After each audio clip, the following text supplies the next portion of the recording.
Have you ever looked at someone winning in life, in business, in health, and thought, how do they do it so effortlessly? How do they keep showing up day after day without crashing, like setbacks don't shake them, like motivation never runs out, like they're wired with something special? It's tempting to think they're built differently, that maybe they have access to something you don't, better genetics, more resources, easier paths. But if you really peel back the curtain, what separates those who rise from those who remain stuck isn't talent. It isn't timing. It's consistency. They laughed when you started. They whispered when you struggled. They doubted every move you made. But the beautiful thing about silence, it doesn't mean nothing's happening. It means everything is being built behind closed doors. And by the time they see you shine, it'll be too late for them to catch up. When you work in silence, you create a sense of mystery and power. You are powerful beyond measure. But the problem is you try to measure. You try to measure how powerful you really are, and you always come up short. You always come up short because that's not the true answer. You don't think that you could do anything about your life, but you can do everything about your life. It's your life. So you're a man-child when you think that it's other people's fault for why you're not where you're supposed to be at. Number two, you're a man-child if you don't know how to handle yourself emotionally. You know what separates extraordinary people from ordinary people? It's not talent, it's not luck, it's not circumstances, it's their ability to control their minds when everyone else is losing control of theirs. Your mind is either your greatest asset or your worst enemy. There's no middle ground here. It's either working for you or it's working against you. And here's what most people don't understand. If you're not actively controlling your mind, then your mind is controlling you. I learned this lesson the hard way, just like most valuable lessons in life.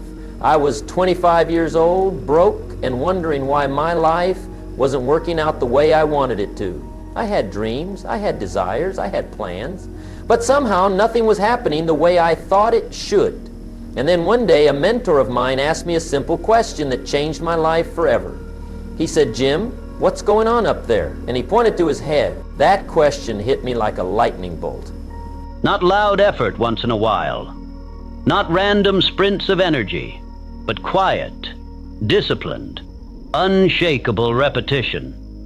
The kind most people never notice. They're not chasing applause. They're not waiting to feel inspired.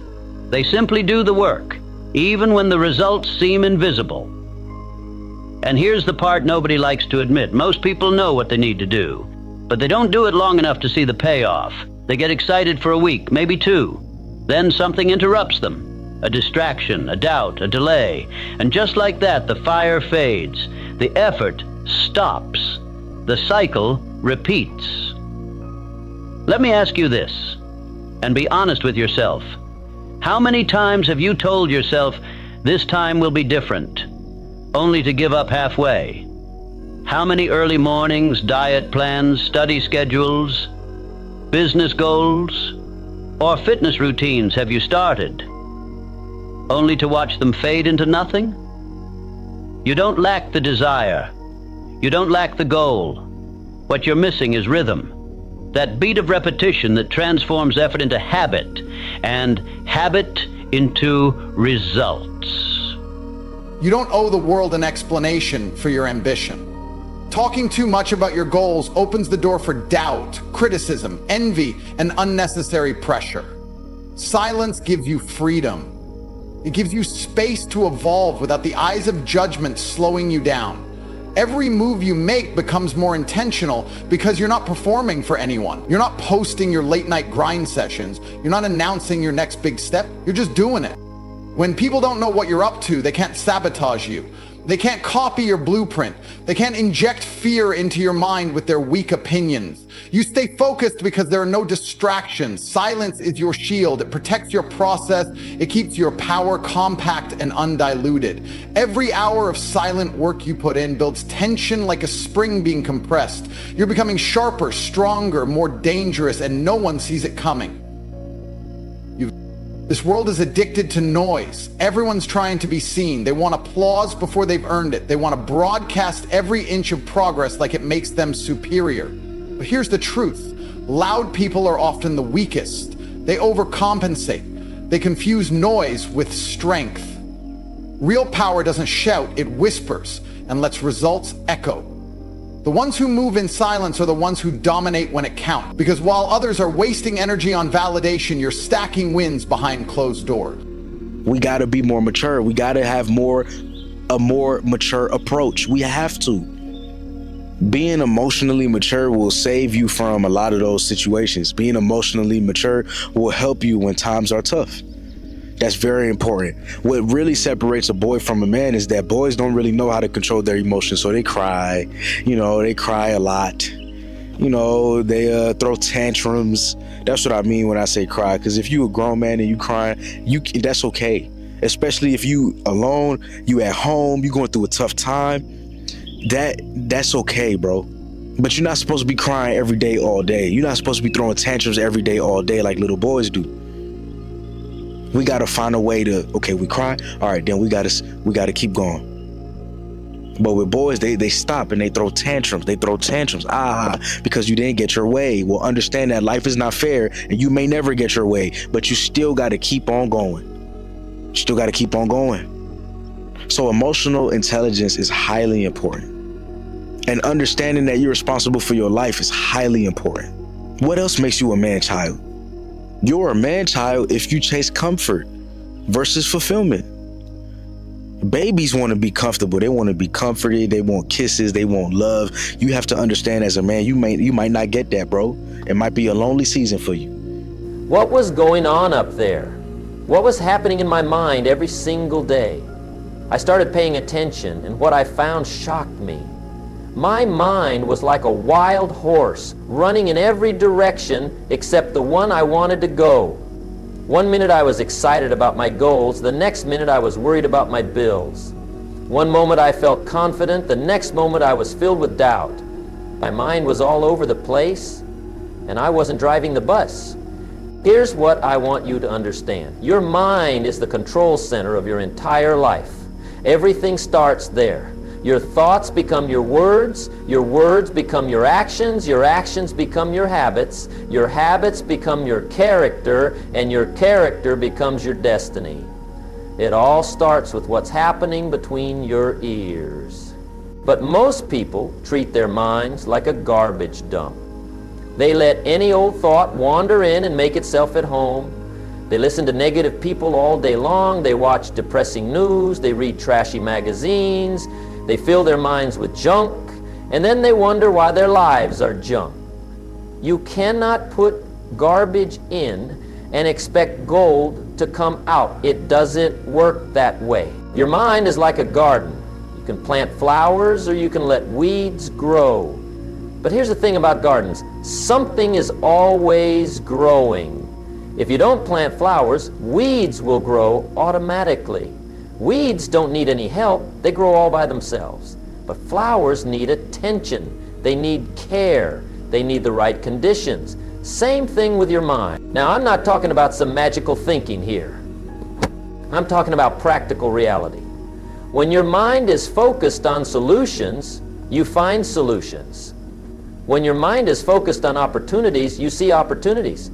When your mind is focused on possibilities, possibilities show up.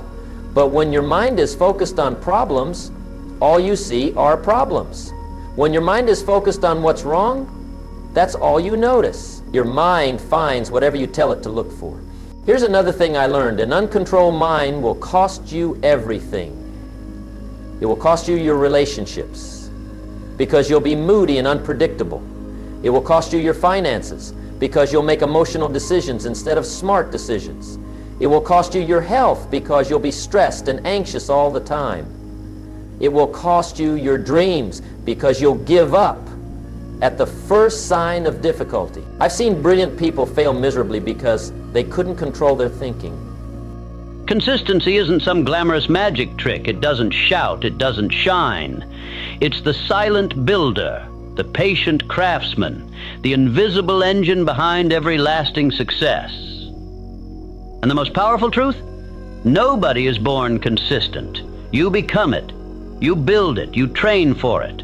Just like strength, just like skill. It's earned, not inherited. Champions don't rely on being in the mood. They rely on structure. They don't skip when it gets tough. They tighten up. They don't always feel like it, but they always find a way to do it. That's the mindset you need to build, not for show, not for quick wins, but because your future's too important to keep starting over. So maybe it's time to stop asking, why can't I stay consistent? And start asking, what systems am I building that make quitting easier than continuing? What if the problem isn't your ability, but your approach? The answers are already in you. You just need to learn how to unlock them, and it starts by shifting your perspective. This is no longer about motivation. It's about identity.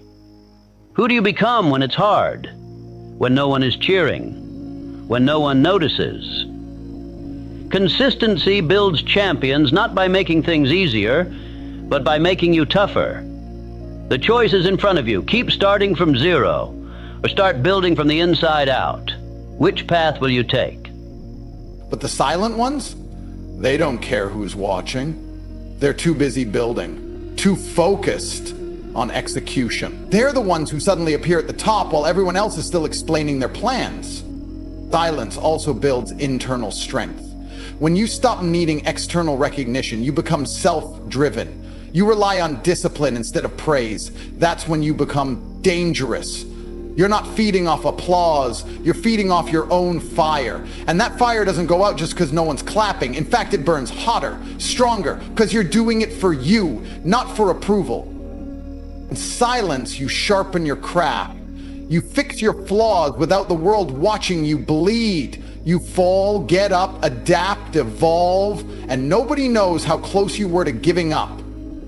But you didn't. And when you show up with the win, they won't understand how you did it. That confusion, that shock, that's the reward. That's the payoff of keeping your mouth shut and your head down. Power comes from control. Control your environment, control your emotions, control your mouth. Let your silence do the heavy lifting, and when the time comes to strike, they won't be ready. Success is the best revenge because it renders all criticism, doubt, and negativity powerless. When people doubt you, talk behind your back, or try to bring you down, the natural reaction is to defend yourself, to fight back with words. But words rarely change minds. People believe what they see, and nothing proves your worth, your grind, and your strength like undeniable success. When you rise, when you win, when you walk into the room as a living example of discipline and results, it shuts everyone up. That's the kind of revenge that lasts. It's not about hurting others. It's about elevating yourself so high that their opinions no longer matter. People will try to box you in. They'll tell you you're not smart enough, not strong enough, not connected enough. They'll remind you of your failures, laugh at your dreams, and act like your goals are just fantasies. That's their limit talking, not yours. But here's the trick. Don't respond. Don't justify. Don't try to prove anything with noise. Just work. Let them believe whatever they want. That belief becomes their weakness. Because while they waste time talking, you're turning every insult into fuel. You're taking every bit of doubt and turning it into drive. And when your success finally hits, it becomes a mirror that forces them to face their own mediocrity. Revenge through success is clean. It's efficient. It keeps you focused on the one thing that truly matters: results. Getting into arguments, explaining yourself, defending your hustle, none of that builds anything. It just drains your energy. But when you pour that energy into action, into grinding, into creating something undeniable, you take control. You flip the power dynamic. They no longer have power over your name, your image, or your story. You control the narrative now, not with words, but with proof. Proof they can't ignore, proof they can't deny, and proof they can't touch. And I've seen average people achieve extraordinary things because they learn to master their minds. The difference isn't talent. The difference isn't luck. The difference isn't background or education. The difference is mental discipline. Most people live their entire lives on mental autopilot. They react to whatever happens to them. Something good happens, they feel good. Something bad happens, they feel bad. They're like a leaf blowing in the wind, going wherever the wind takes them. They're not in control of their emotional state. They're not in control of their mental state. They're just reacting to life instead of creating life. But here's what successful people understand. You don't have to be a victim of your circumstances. You don't have to be a victim of your emotions.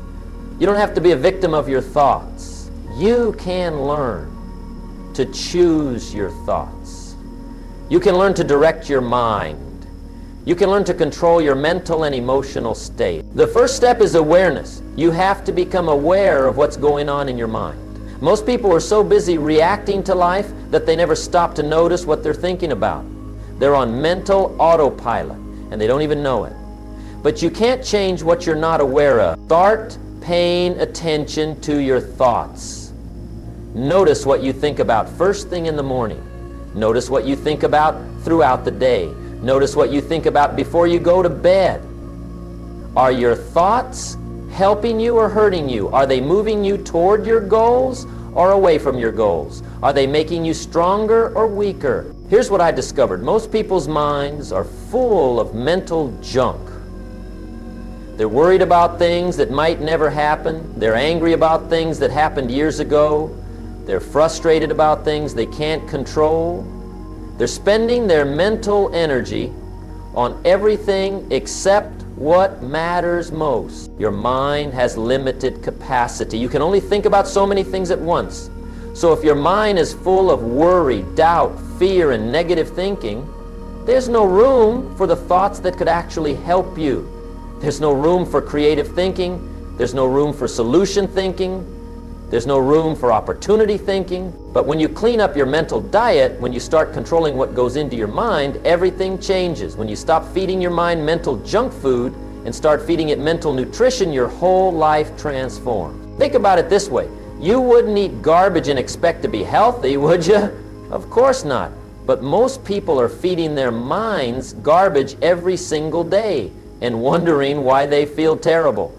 Your mind needs good nutrition just like your body does. What kind of books are you reading? What kind of music are you listening to? What kind of conversations are you having? What kind of TV shows are you watching? What kind of websites are you visiting? All of this is mental food. And just like physical food, mental food either makes you stronger or weaker. Number 1, clarity before consistency. You can't stay consistent with something if you don't even know why you're doing it. Most people aren't lazy, they're just unclear. They chase vague goals with fuzzy intentions, then wonder why nothing sticks. The truth is, you can't hit a target you can't see. Before you build momentum, you need a mission. Ask yourself, what exactly am I trying to achieve? Why does it deeply matter? What would my life feel like if I followed through for the next 6 months? No breaks, no excuses. Can you visualize that version of yourself? Get specific. I want to be better means nothing unless you define what better looks like. Better in what way? By when? What does success actually look like in your mind? Champions don't wander. They walk with intention.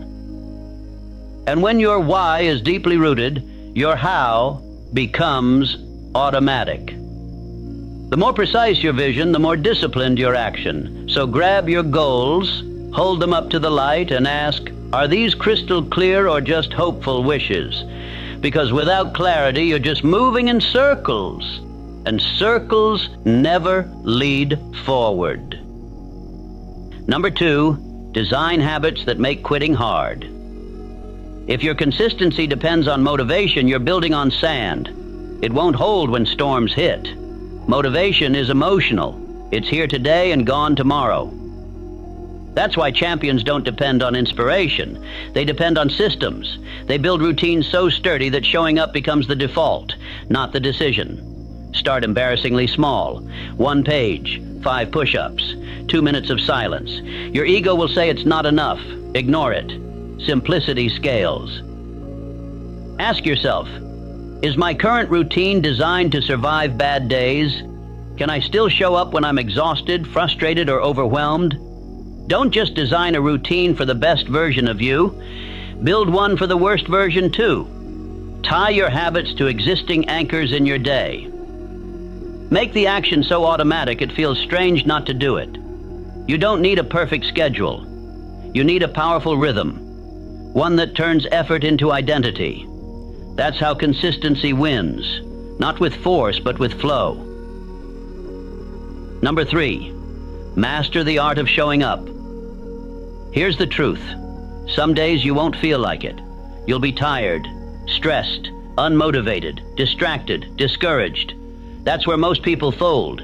They believe their feelings are facts, but champions understand something different. Action isn't a feeling, it's a habit. They don't wait to feel ready. They honor the commitment even when conditions aren't ideal. I started asking myself better questions, and that changed everything. Instead of asking, why does this always happen to me, I started asking, what can I learn from this? Instead of asking, why is life so hard, I started asking, how can I get better at handling challenges? Instead of asking, why don't I have what I want, I started asking, what do I need to do to earn what I want? The quality of your questions determines the quality of your life. Poor questions give you poor answers, but good questions give you good answers. Your mind is like a computer. It will give you exactly what you program it to look for. If you ask it to look for problems, it will find problems. If you ask it to look for solutions, it will find solutions. Most people ask terrible questions all day long. Why me? What if this doesn't work? What if I fail? What will people think? These questions program your mind to find evidence for all your fears and doubts. But successful people ask better questions. How can I make this work? What would I do if I knew I couldn't fail? What's the opportunity here?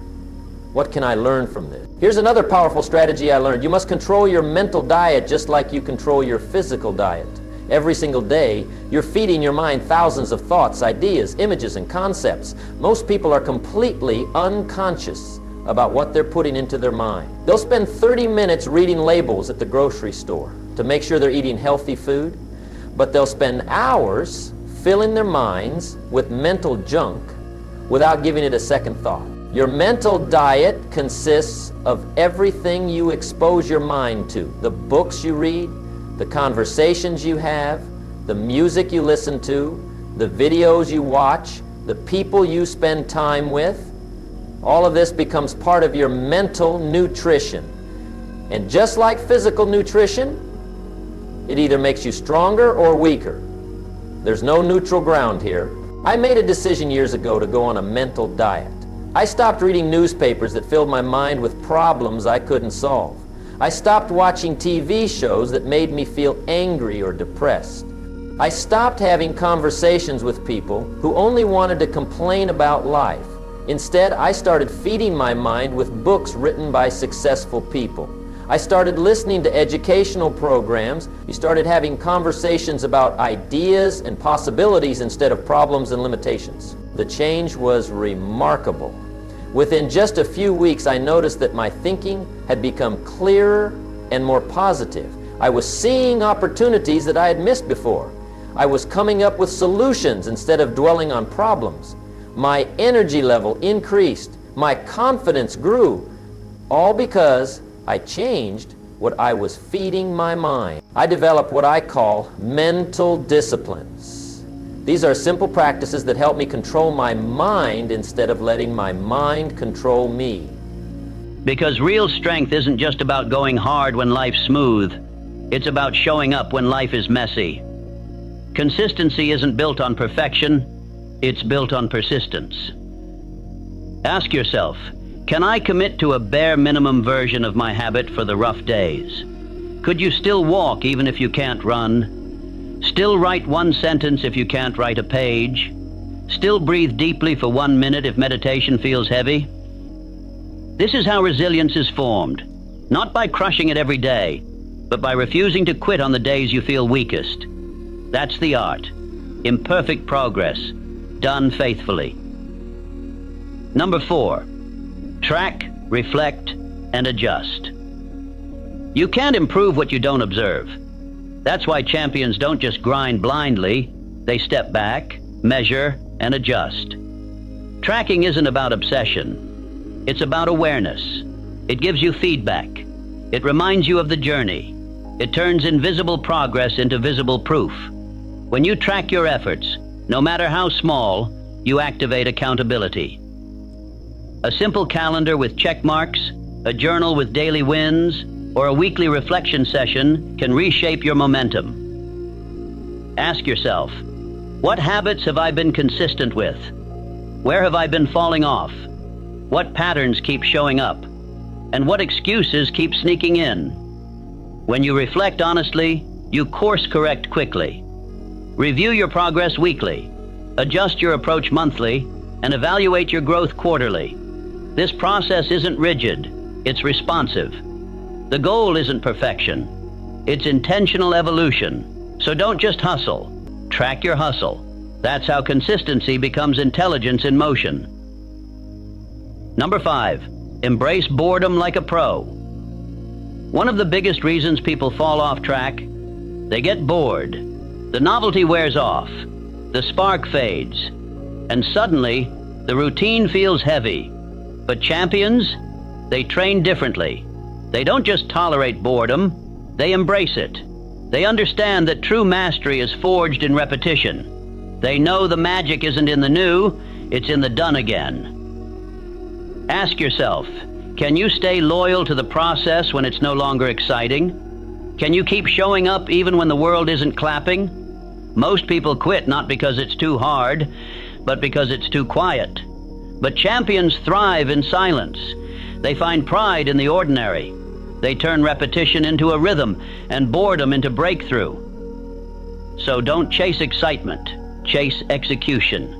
If you can learn to love the dull, you'll gain access to a level of greatness most people will never touch. That's the secret. Boring done boldly becomes brilliance. Number 6, forgive the misses, but don't repeat them. You will slip. You will miss a day. And that's okay. Life isn't perfect, and neither are you. But champions draw a hard line. One miss is a moment. 2 in a row is a pattern. The goal isn't perfection, it's resilience. One missed workout doesn't destroy your fitness. But telling yourself, I've already failed, and quitting, that's the danger. Ask yourself, how do I respond when I mess up? Do I fall into shame and let it spiral? Or do I bounce back with purpose? Consistency is not about never falling.